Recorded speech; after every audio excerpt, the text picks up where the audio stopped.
Shalom Bapak Ibu Saudara, saat ini kita akan membahas tentang bendahara yang cerdik. Di dalam Lukas 16 ayat 8 dikatakan, lalu Tuhan itu memuji bendahara yang tidak jujur itu karena ia telah bertindak dengan cerdik. Nah Bapak Ibu, pasti kita merasa bingung dengan ayat yang tadi kita baca. Demikian juga banyak orang yang mungkin selama dia menjadi Kristen, dia bingung dan bertanya-tanya mengapa Yesus memuji bendahara yang tidak jujur ini. Nah kita mau lihat latar belakang perikop ini adalah hukum Taurat yang melarang umat Israel memungut riba atau bunga terhadap sesamanya. Itu ada di dalam Keluaran 22 ayat 25 dan Imamat 25 ayat 36. Nah, kalau kita juga tahu orang Farisi dan Saduki bisa mengelak dari hukum riba dengan cara menggunakan jasa bendahara. Jadi zaman itu sangat lazim bagi seorang yang kaya raya memberikan kuasa pada seorang bendahara untuk mengelola asetnya melalui cara pinjaman berbunga. Jadi posisi bendahara sangat dipercaya oleh majikan dalam mengelola aset, dan para debitur pun harus taat pada bendahara ini. Bila bendahara tidak cakap, dia akan dipecat. Akibatnya dia akan kehilangan kolega dan mata pencaharian. Nah Bapak Ibu Saudara, di dalam perikop yang tadi kita baca, si bendahara ini diceritakan mengalami masalah dengan majikannya, dan sebelum dipecat, ia dengan cerdiknya membuat para debitur yang berhutang budi kepadanya, dengan harapan jika terjadi apa-apa di masa depan, mereka akan menampungnya. Nah kalau kita tahu jumlah hutang dari para debitur bendahara ini sangat besar, tetapi ini yang dilakukannya. Pertama, kepada seorang debitur yang berhutang 100 tempayan minyak, hutangnya itu dipotong jadi 50%. Dengan syarat debitur itu membuat surat hutang lain yang jumlahnya menjadi 50 tempayan minyak saja.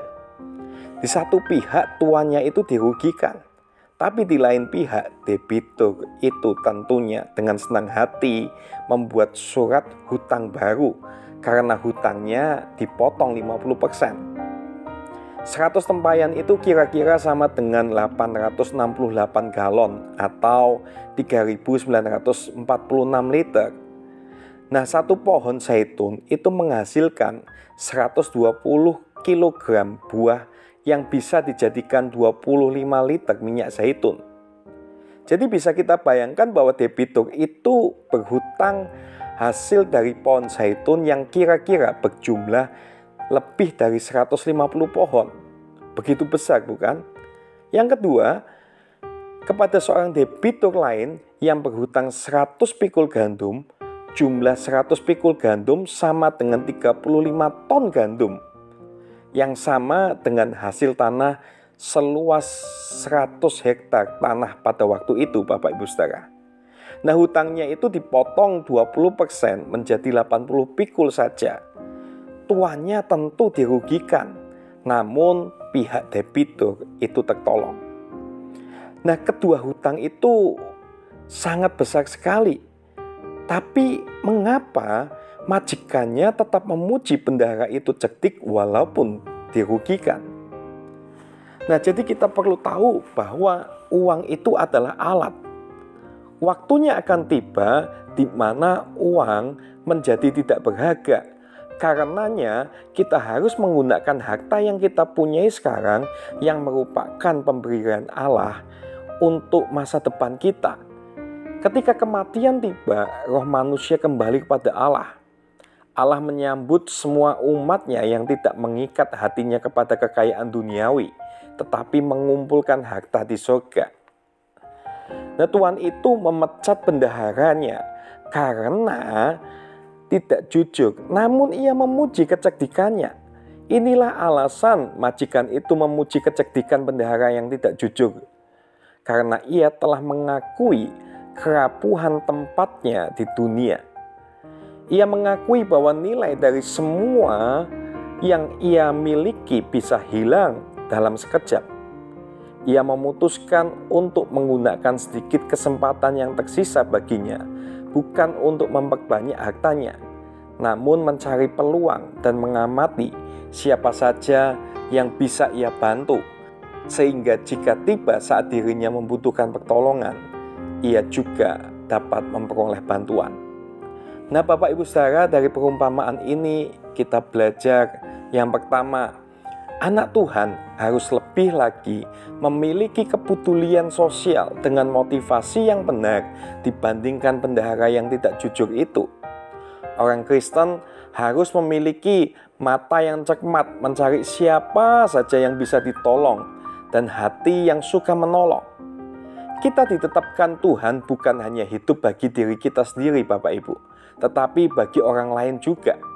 Di dalam Matius 25 ayat 35-40, Tuhan Yesus berkata bahwa kita harus memberi makan orang yang kelaparan dan pakaian kepada mereka yang telanjang, sebab kita sama saja seperti melayani Tuhan Yesus sendiri. Pelayanan sosial adalah salah satu tanggung jawab gereja yang tidak boleh dilalaikan. Apakah saat ini Bapak Ibu melihat anak-anak terlantar yang tidak bisa bersekolah? Apakah saat ini karyawan Bapak Ibu Saudara hidup layak? Atau adakah tetangga Bapak Ibu Saudara yang saat ini butuh bantuan finansial karena sakit? Kalau memang iya, ulurkanlah tangan kita. Biarlah kita menjadi uluran tangan Tuhan bagi mereka yang membutuhkan.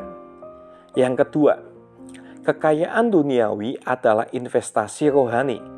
Kita bisa menggunakan uang yang fana yang kita punyai ini untuk membantu saudara kita yang membutuhkan. Dengan demikian, kerohanian kita akan terus bertumbuh dan kita akan semakin serupa seperti Kristus, Bapak Ibu. Yang ketiga, orang Kristen tidak bisa mengejar hormat surga sekaligus hormat dunia. Karena cara yang benar pasti berbeda dengan cara yang salah dalam mencari uang. Yang keempat, orang Kristen harus memiliki integritas dalam hal keuangan. Kita harus jujur di dalam hal keuangan. Dan pelajaran yang kelima yang bisa kita dapatkan adalah jangan menjadi hamba uang atau jangan diperalat uang, tetapi jadikanlah uang itu sebagai alat untuk memperlebar kerajaan surga di dunia ini. Jadi kita belajar dari bendahara yang cerdik ini, Bapak Ibu Saudara. Terima kasih, Tuhan Yesus memberkati.